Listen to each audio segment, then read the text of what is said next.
Then a bit of a talk about the Palais Royale site, the KFC site, the one on Hunter Street that most people will probably be aware of.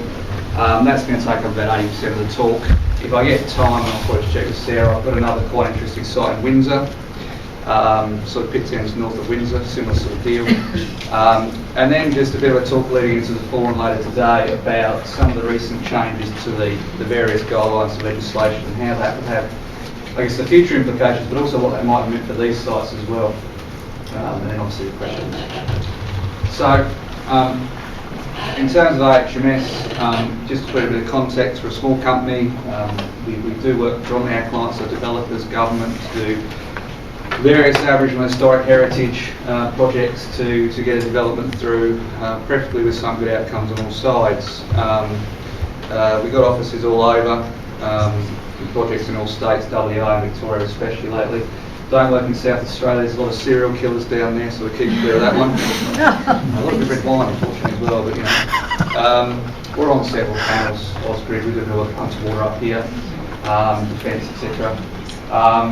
And we're not don't do a lot of work here. A lot of Western Sydney's very much our sort of home stomping grounds. Done a few bits and pieces up here, but not many, and there's a lot of sort of local firms that can sort of be as too. So today I really just wanted to run through, I guess, very much the Palais site from start to finish, a little bit about the recent history, and into the sort of the archaeology, and ending again with some of the outcomes that were a little bit misreported in the media, I felt, but were obviously there. So the site was first assessed in 2004, which is well prior to the AHMS actually. It was going to be a mixed residential commercial development. I'll show you the pictures of that in a bit. It was actually very much assessed initially historically, because it was the Palais Royale site, which is about an 1880s structure, obviously. And during that process, because we've got both Aboriginal guys in the office, it was sort of picked up for Aboriginal looking as well. At the time it was completely developed, so a lot of the work was on desktop. It was felt there was potential there for, based on a number of sites next door, and I'll go into those a bit more down the track when I sort of come into the picture, to actually undertake any kind of archaeological investigations on either side, Aboriginal or historic. You do need permits. The Aboriginal permits were applied for in 2005. They were extended for a number of years and eventually expired in 2007. The Palais Holdings reached some agreement, this was the original developer, reached some sort of agreement to demolish most of the existing structure, keeping the facade in place. That happened post 2007. Ultimately, I believe the facade was knocked down for AHMS reasons. So that knocking down at the back end of the building, I'll show you some photos in a sec, gave us the opportunity to do some historical test excavations. Again, this is still pre-AHMS, but they undertook historical excavations. There was some great potential for historical excavations there, and I won't go into too much detail, I'll just sort of mention it. And they actually found Aboriginal objects through that process, so they stopped the work, said, look, there's issues here, and they informed a demolition plan on how to really knock down or remove what was left of the site to retain the archaeological deposits. Unfortunately, we were never contacted about any form of demolition or plans, so it kind of got knocked down. It was sold in early to mid 2008 to from Palais Holdings to Young Restaurants, who are the umbrella company of KFC, Pizza Hut, and a range of other fast food places, and they re-engaged us in 2008.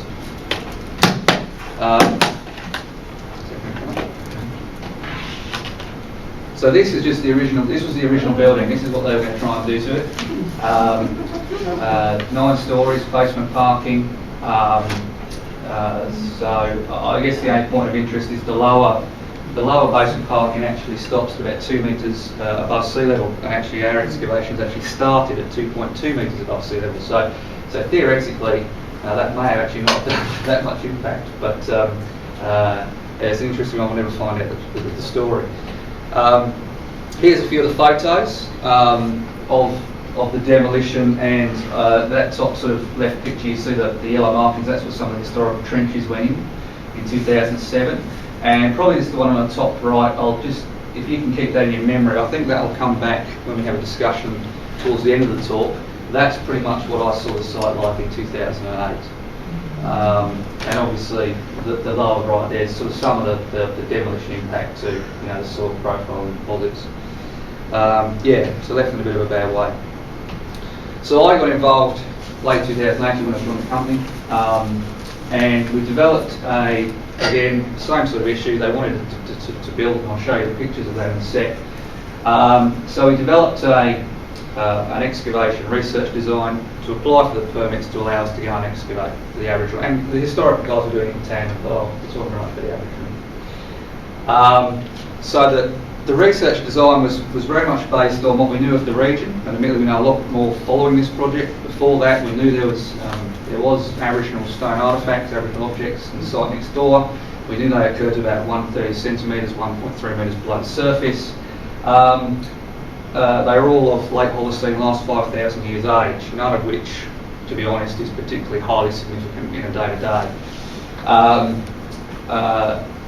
Because of the limited impact, and I'll go into that in the next slide, and because of the knowledge of the region, and it was generally the sort of, I guess, the flavour of the month for archaeologists time, very much a salvage approach was proposed. So rather than doing lots of small test pits, none of which would probably reach the depths we reached, we proposed to do a large-scale salvage approach instead. That was consulted with the Aboriginal communities. There were 3 stakeholders at this point. There was the Wabba Land Council, and the 2 Wabba Traditional Owner Group, Shane Frost and Kerry Brower, who many of you may know. Chatted through late 2008. The guidelines are this is the earlier ones, we've got later ones now, but this was quite a long-winded process, several months, which is actually required. And ultimately, in late January 2009, we all reached agreement. Minor changes really made with the whole original approach. Everyone's fairly happy with it. And then we undertook the excavations in August 2009 for 3 weeks. 3.5 weeks, something like that. Obviously the permit turned up in that gap. The permitting process, and one of my bugbears that I'll see here in this talk is it takes several months to get a permit out of anyone. So this was the proposed development overlaying the impacts. Got some funny colours there. The green was actually a layer of fill that's been put on the site. It's actually all around flood levels, so they had to go up in a lot of places. So the green was basically removing a fraction of the top surface, mainly the historical deposits. It wouldn't have impacted the Aboriginal deposits, and go up about 1 metre to level the site, bring the level in. The red dots were piers, proposed piers going down to bedrock, and the yellow is the stormwater system, which was fairly advanced because of the flood levels and the low-lying nature of the site.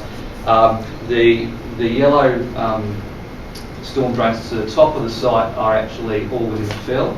So the only impact of that stormwater retention was actually in this bottom right corner down the bottom here. This little L shape basically.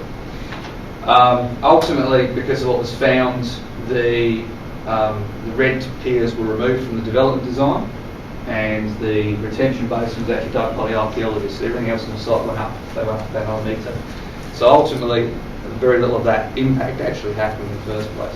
But initially, that was, I think it was worked out something like 240 square metres, or about 10% of the site was going to be impacted by the development, which is how the salvage approach came about. A lot of it was going to be retained. And the permit that was applied for was only for those areas that were going to be impacted. So I'm sure you read a lot of the media, and we'll come to later, but a lot of that was a little bit beat up. So this was the original proposed methodology: 2 open areas, 5 by 5 metres in size, which was, again, just sort of the flavour of the month for archaeology back in 2009. I'm still doing this sort of same approach in Windsor at the moment with expansion where we could. The 2 areas were chosen mainly because the middle part was actually thought to be probably less disturbed, and the bottom right corner was obviously where the retention stormwater system was, and was the deepest impact. So we wanted to have a look at both. Ultimately, the centre part of the site actually appeared to have a fair bit of impact, at least in the upper levels, from the palais structure itself, as well as, I think, the Dangai meatworks, at least over there. And also the black dot you'll see in that sort of bottom corner there was a post tile from a shop, an 1890 shop that was sitting on this corner. So basically what we had is the black line was a very large wall, very large deep wall that we couldn't get past. This area actually had beach deposits in it at some depth, and we had already dug this and found sand dunes. So the rationale was, firstly, this area is disturbed, reasonably disturbed, and we really wanted to try and develop a story between the sand dunes and the beach deposits. So we basically ultimately dug a 16 by 3 metre trench in metre squares and 10 centimetre splits right the way through that area. I'll show you some photos of that.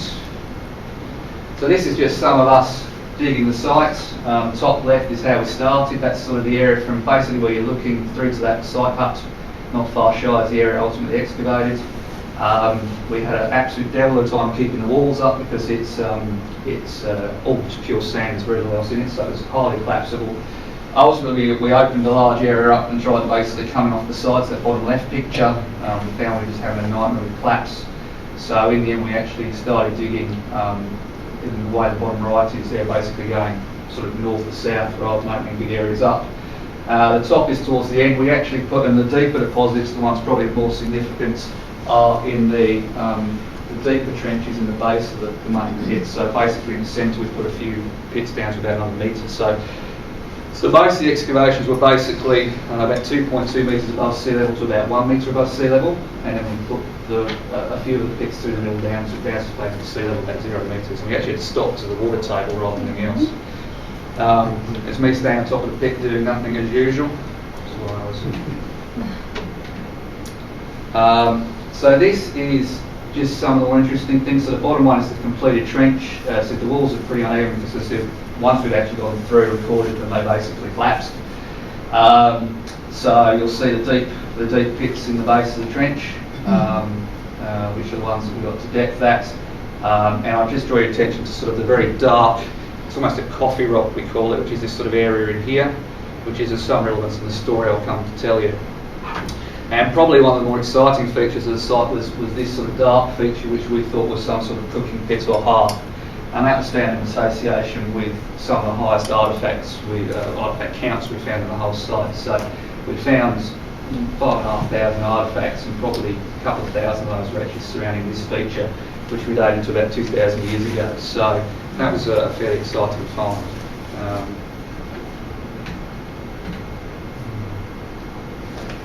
So I'm just going to run you through, I'll actually run you through the actual sort of interpretation of the site on the next slide. I was just going to show you some of the deposits that we ultimately found. So basically in the very bottom of the pit, this sort of area in here is actually a beach. It's actually clays, pebbles, it's what you find when you walk along the area of the beach basically. And that's pretty much at current sea level, slightly higher, about 0.2, 0.3 metres above sea level. Above that we have these strand lines, which are just again sort of couple of interpretations there, either some sort of lagoonal type deposits on the back of beaches, or more likely they're coming out of floods from Cottage Creek, which is literally just to the southwest of the site, literally in spitting distance. So some sort of flooding deposits. And then we basically have two dunes. So we've got this one. So basically the dune is composed of a bleached A2 horizon, which is this one.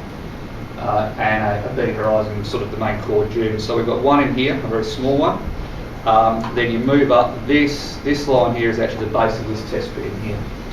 And so you've basically got the base of the B horizon of the dune core here, up to the top of the dune there, the core dune, into the A2, which is sort of bleached subsoil, into the topsoils. This would have been the top of the dune pre-European times. And then we've got about 30 centimetres of, I'm not allowed to call it historical fill, which is what I normally call it, but basically historical deposits. As I said, the site had the remnants of the 1818 Commandant's Cottage, what could be looked at, which wasn't much of it.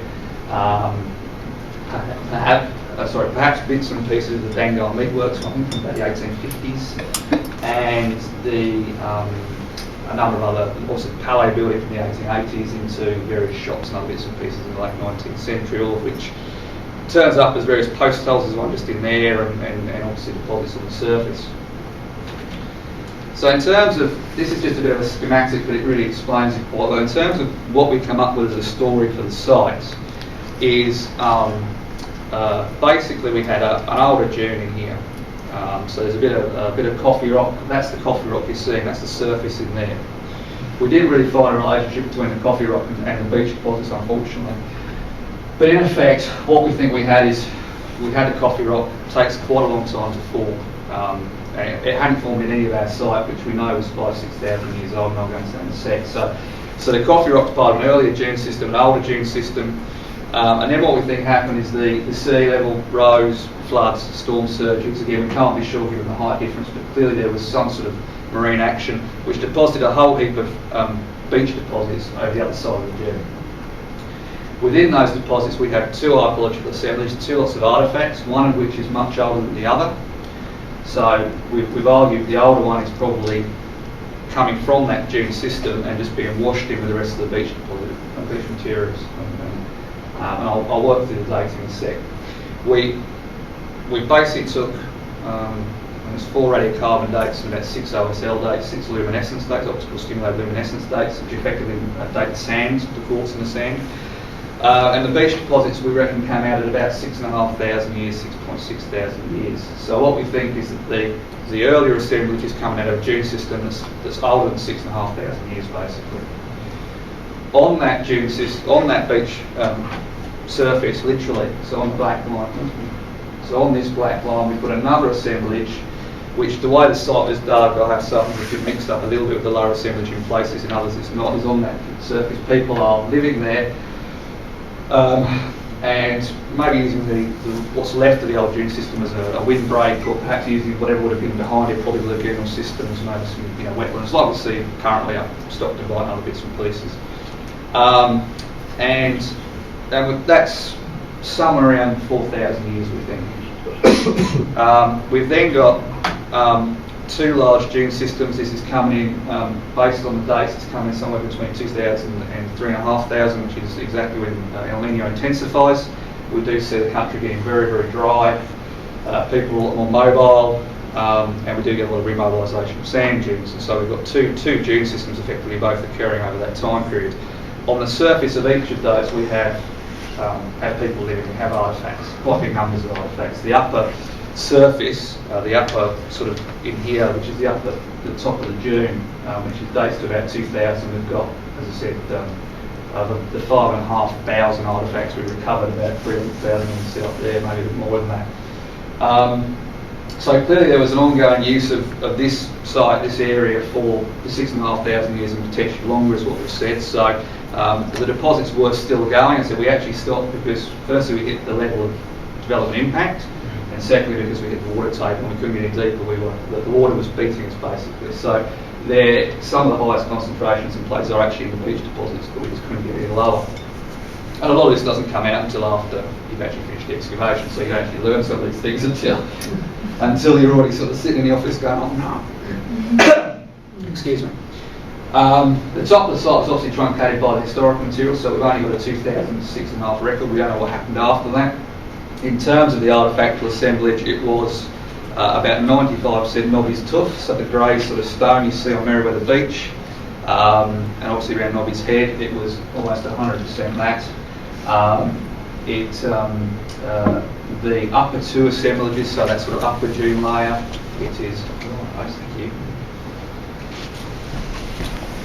The upper dune assemblages did have a lot more exotic materials, so silkcrete, quartzite, stuff not coming from maybe locally, but certainly not as local as the Nobby's tuff, which is only a couple of k's down the road. And that sort of fits the story of increased mobility. People are moving around a lot more, it's a lot drier, and so you get a lot more people moving around the landscape. There is some debate about, still some debate, and I'll go into the next slide, but basically about intensification of people in the late Holocene. It seems there's a lot more sites around, a lot more people in the late Holocene. There's quite a diverse view in archaeology amongst archaeologists about whether that's true or not. I personally believe it is true, and I certainly think we see it in the site. So there's clearly a lot more people in the landscape trying to deal with rougher conditions, basically. So that's pretty much the sites. Just a few of the artefacts. So the top left is actually just literally a sea ocean-worn cobble. It's been walked across as a maniport. It's been walked across from wherever they picked it up, probably Merriweather's Beach or the top of the Nobby's Head is the closest. And that's coming out of sort of inlay up through the sand dune, so that's 3,000 years old, somewhere around that sort of age. The bottom left shows you what some of the concentrations are like. That's from one spit. So some of the concentrations are up in the 200 per spit, so in a 10 centimetre spit we're finding over 200 artefacts, which is some of the highest I've ever found. But it's pretty good numbers. And on the right, I guess it's just showing you the difference between the the worn artefacts, which are the ones in the bottom from that lower deposit that looks like they've been rolled around, knocked around in the surf, and the stuff up on the top, which is sort of the cleaner stuff we found elsewhere. So just to give you a sort of added justification, I guess, that there is an earlier assemblage, which is one of the sort of ongoing debates. Is that the novice tuft? That's all novice tuft, everything there, yeah. So it has a mixture of colours. It does look sometimes orange and yellow. Depends on its sort of oxidation and where you're at with the process. And all that's novice tuft. The stuff down the bottom is a little bit discoloured because it has the coffee rock formation. So you actually get a little bit of discoloration on the surface as well, but it is quite heavily rolled and battered. It looks like it's been knocked around a little bit. So the two combining, there has been ongoing consultation on the post-ex, the findings, the significance, the whole way through from August 2009 until May 2011. The people involved in the project, developer, government, Aboriginal communities, archaeologists have all been fairly kept up in the loop. As I said, the development was redesigned, so this is also to do with the historical finds that were there, which were also of state heritage significance, that there was actually very little impact below the surface. A lot of it went straight up rather than straight down. So the biggest impact was going to be the piers, obviously the storm retention system, and we've dug most of the storm retention system for them. So in the end, a lot of that site, a deposit is actually still underneath the building. The permit that allowed for the legislative destruction of the site, the AHIP, Aboriginal Heritage Impact Permit, was actually recommended and, to my understanding, was redrawn to remove areas of the site that wasn't impacted by the development. So the protection, I guess, of that site has been reinstated following the report and all the issues. The report, as well as the media, has really informed the various authorities, local council, state government, about the relevance of the area. The New South Wales Health Department next door, for example, actually, to my knowledge, I'm not sure they didn't look or didn't find any Aboriginal objects or Aboriginal artefacts. That's literally 3 metres from this site. So there is obviously development going over the road, I understand, of the place. So again, it's informing people that this stuff is around. It's probably around most of the foreshore of Newcastle. So it's done, what it intended to do. So people now are far more aware. We have had an honours student do some work on this at Sydney. The controversial use of University of Sydney is just most of my lithics go there for analysis because they have lithics people who do a lot of stone soil analysis. We have had honours students look at the assemblage, and we've certainly had one complete fairly successfully, looking very much at sort of the backed blades, which are these sort of half-dip spear points that we used. There is a publication on it. It's been submitted to Australian Archaeology, which is sort of probably the journal of choice, certainly for me in Australia. It's actually under review as we speak. I think we're getting the results back shortly. Not quite as happy as I like, I don't think, but certainly there is some attempt to put this out in the academic arena, I guess, beyond consulting grade literature. I actually have a fairly big book in academia as well when I get a chance, so I'm going to be inclined. And there is some attempt at getting the artefacts back to Newcastle through a care and control agreement, which is another approval we have to go through to get the artefacts to a place other than the Australian Museum, which is where they're required to go under the Act. So we are having some success on that front. It has been a bit difficult with the media and the political interest coming in. We have a number of additional stakeholders that were involved in the original project we have to talk to. But we're pretty close to a solution on it, I think, but it's pending, so I won't go into it too much further.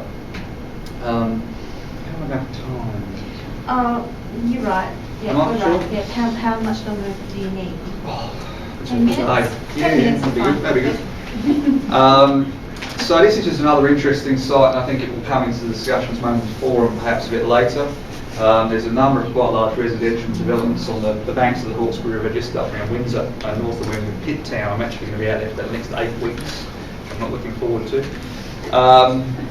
And basically there was some test excavation in 2006 identified 2 assemblages in the sand dune. One was clearly later than the other. One was clearly the last 5,000 years, the other was what they call Capitia, which is 10,000 years plus. It was recommended the developer obtained a Part 3A concept approval, which reverted into the local council being the determined local council and Office of Environment Heritage is now being the determinants for the actual development. It's very much based on the conservation agreement for part of the dune. Unfortunately, the wording of that allowed conservation agreement not to occur.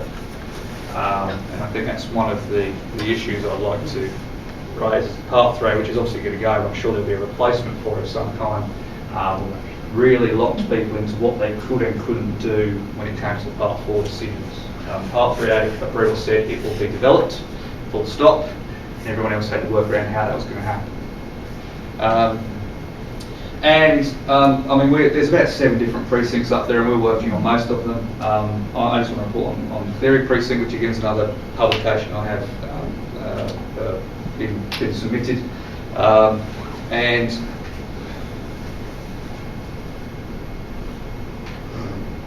So that's just the location shot. Windsor is south of us, maybe 3 k's. And it's basically ridge line over the Hawkesbury River.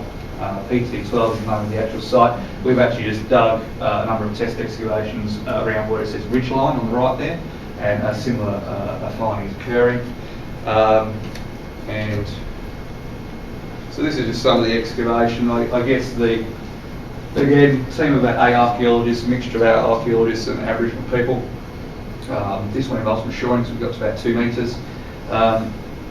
And that bottom left just shows what people were doing, bringing up river cobbles from the Hawkesbury River, probably based on the dates we think somewhere around 13,000 years ago, and just smashing them around on the site. And so it's a fairly good site. It's basically probably a source bordering dune, so sand has blown up in the last glacial, 10,000 years to the last, I think the dates suggest the last 60,000 years, blown up onto the ridge line, people are using it.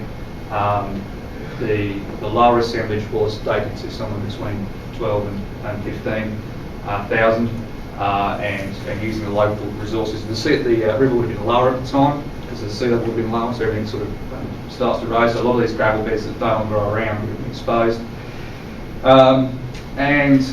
And in the upper parts of the dune, we have this sort of classic Cumberland Plain, West Sydney sort of Seal Creek dominated assemblage, a lot of artefacts back glades mainly. Not in the same numbers as the lower assemblage though. A lot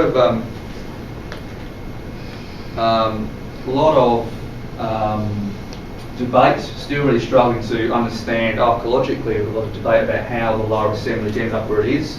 It basically occurs somewhere through here. And as you can see, there's no land surface there that we can see. So it's not on the land surface. If it's been biodebated, i.e. it's moved through the soil from the surface, there's a number of issues with that. Firstly, it's incredibly constrained. It's only about 5 centimetres, whereas you'd expect it all over the place. Secondly, the dates on it are incredibly accurate.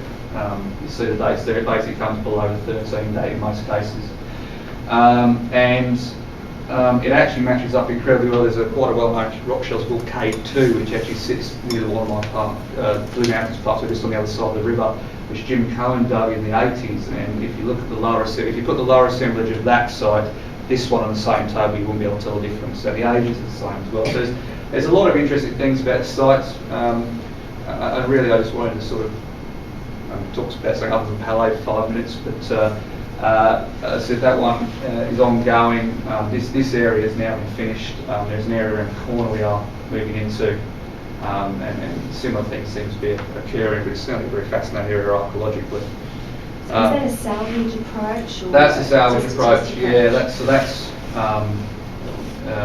basically the testing was done in 06 and identified the resource. A salvage approach was developed in conjunction with the limited ability with the Part 3A with the government to come up with something, and that was what was proposed.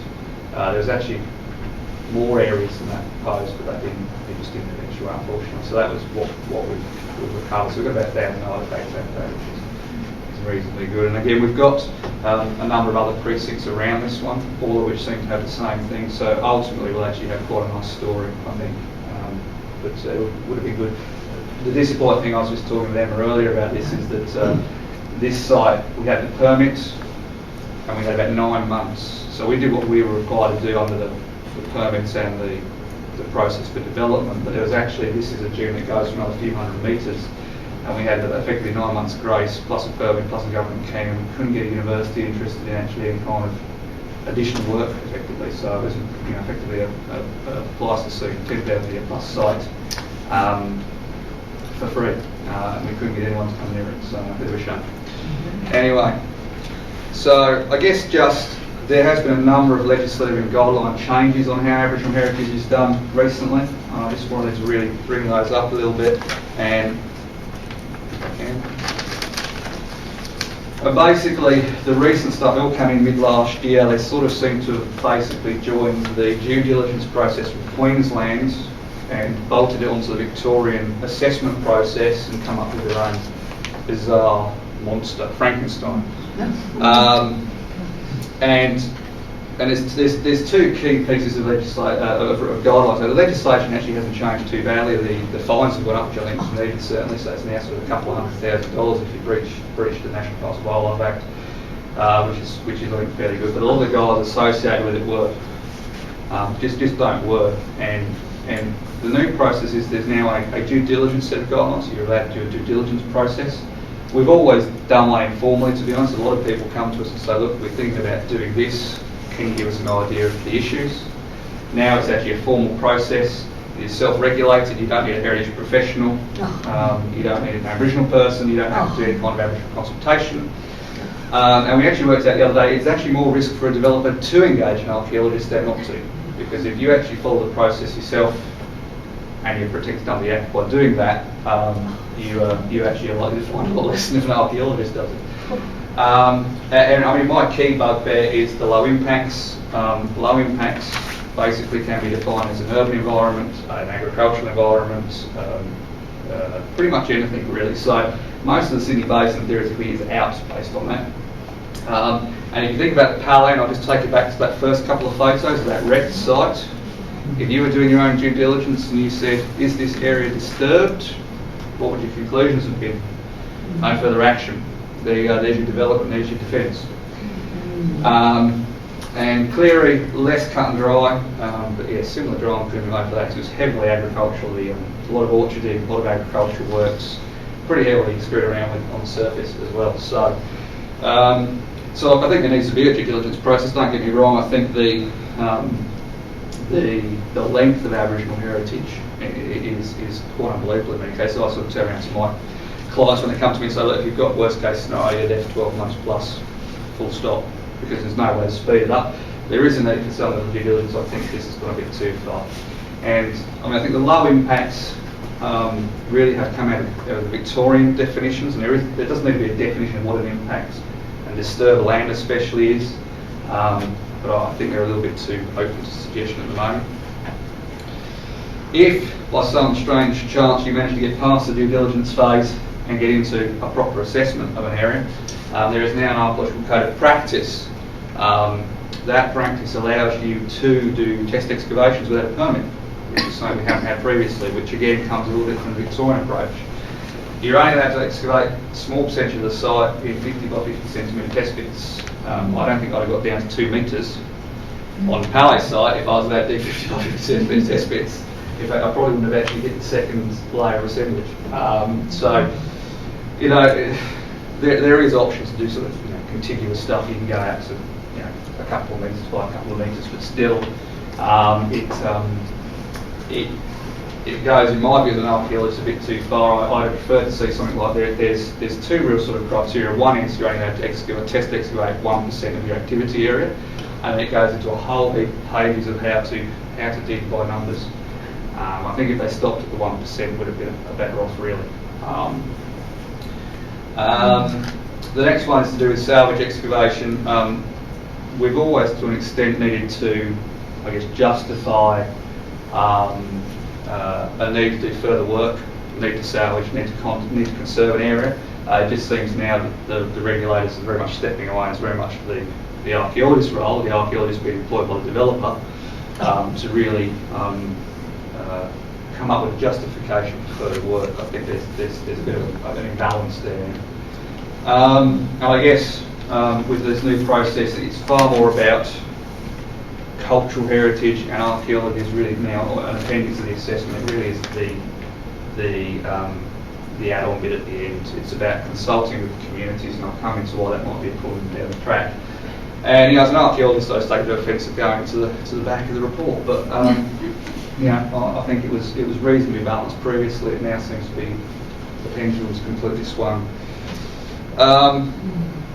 And I guess with Aboriginal consultation, I think Robin, the Minister, sort of really made the point that there's no definition of stakeholders.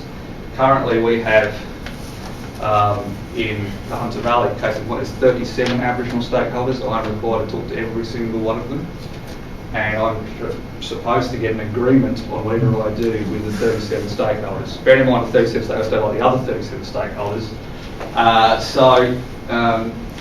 This area has been less of an issue, though it's becoming a bit more. This was typically a couple of Awabakal groups that have now grown. Same in Sydney, we were involved with 2 or 3 Darug groups. We've now got, 18 last count. And basically the way the process works is we're required to put it out in the newspaper, contact pretty much every state government agency you can think of, and they will give us a list of stakeholders, and we're required to talk to them. I think there's a better way, probably.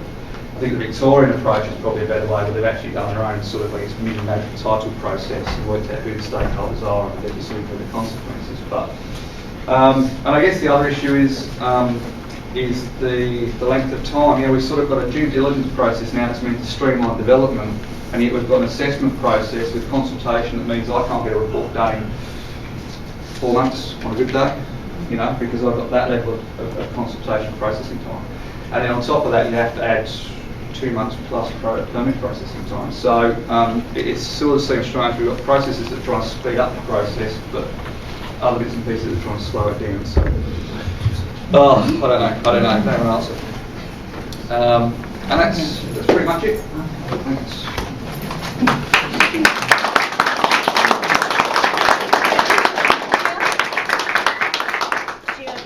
Yep, light. Questions for Alan? I'm sure there'll be many. We might take a few, and then given that we're basically going to participate in a forum about this issue later on, we then might defer some of the issues that emerge to then. Gioni, are there any questions for Gioni and Alan? Who was the project manager that was running everyone during your process? You were paid by the people who were doing the development? Yeah. So who was the project manager, project leader? Actually, in that case, it was Matthew Kelly who was running the historical works. He was running the archaeological side of things, and liaising with the developer who was... And who's he represented, or was he engaged to... He's with AHMS. Right. So effectively what happened is the young restaurants who want to build here, they passed it on to an architect firm, like SBA Architects is the name of them. They effectively run the DA process, and part of that was heritage, and that got siphoned to Matthew Kelly, who ran our company, and I did the Aboriginal work with him doing historic. So I guess that's the sort of tier. And when is Matthew's report going to come out? I don't know. That's a question I asked him. I believe it's been written, so it's probably with the client now, but I honestly don't know. So, unfortunately, the way our company works, it's very much a split. They're even upstairs, I'm downstairs, so aside from the cup and see a bit of cake. Because we would be very interested in seeing, that's part 2 of this whole story, which I think we'd love to know about. My other question, sorry. Sorry. Can I just ask the other one was, it's wonderful that it's all been done. What will it change? Look, I think it will certainly inform council a lot better as to where heritage is occurring, where Aboriginal heritage is occurring in those areas. I mean, if you actually look at the soil maps of that area, it's considered disturbed. That whole area from past Cottage Creek all the way to the point is actually considered disturbed soil. So I think it adds, for development purposes, it adds a level of knowledge that